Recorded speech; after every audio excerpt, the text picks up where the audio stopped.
निर्जला एकादशी कथा और बुढ़िया की कहानी भारतीय संस्कृति और धर्म में अत्यंत पावन मानी जाती है। यह व्रत सभी एकादशियों में सबसे श्रेष्ठ और कठिन माना जाता है, क्योंकि इसमें जल तक ग्रहण नहीं किया जाता।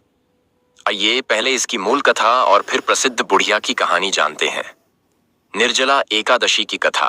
पौराणिक कथा। निर्जला एकादशी को भीमसेनी एकादशी भी कहा जाता है।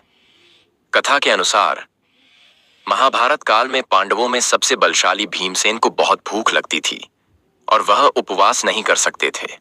श्री व्यास जी ने जब उन्हें बताया कि एकादशी व्रत से पुण्य मिलता है, तो भीम ने कहा कि वह भूखा नहीं रह सकता।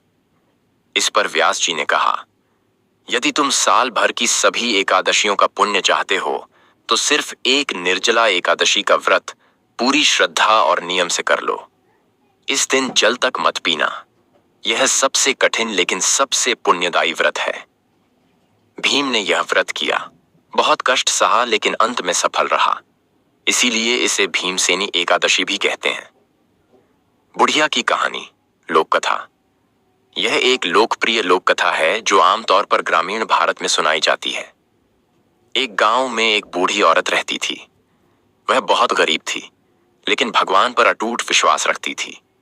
उसने कभी कोई बड़ा व्रत नहीं किया था, लेकिन निर्जला एकादशी पर उसने संकल्प लिया कि वो व्रत करेगी।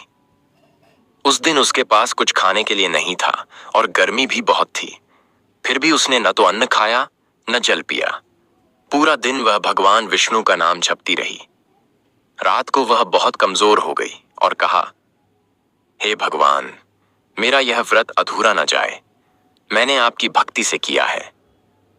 कहते हैं रात में भगवान विष्णु स्वयं सपने में आए और बोले, तूने जो व्रत श्रद्धा और विश्वास से किया है, वह एकादशी व्रतों से बढ़कर है। मृत्यु के बाद तुझे सीधा वैकुंठ धाम मिलेगा। यह कहानी यह सिखाती है कि भक्ति में भाव सबसे बड़ा है। नियमों का पालन तो जरूरी है, लेकिन सच्ची श्रद्धा सबसे ऊपर। व्रत के नियम संक्षेप में। एक दिन पहले दशमी को सात्विक भोजन करें। एकादशी के दिन सूर्योदय से अगले दिन सूर्योदय तक निर्जल व्रत रखें। पूजा में भगवान विष्णु का स्मरण, व्रत कथा का पाठ और दान करें। द्वादशी के दिन व्रत समाप्त करें। अगर आप चाहें तो मैं निर्जला एकादशी व्रत विधि, आरती या शुभ मुहूर्त भी बता सकता हूं।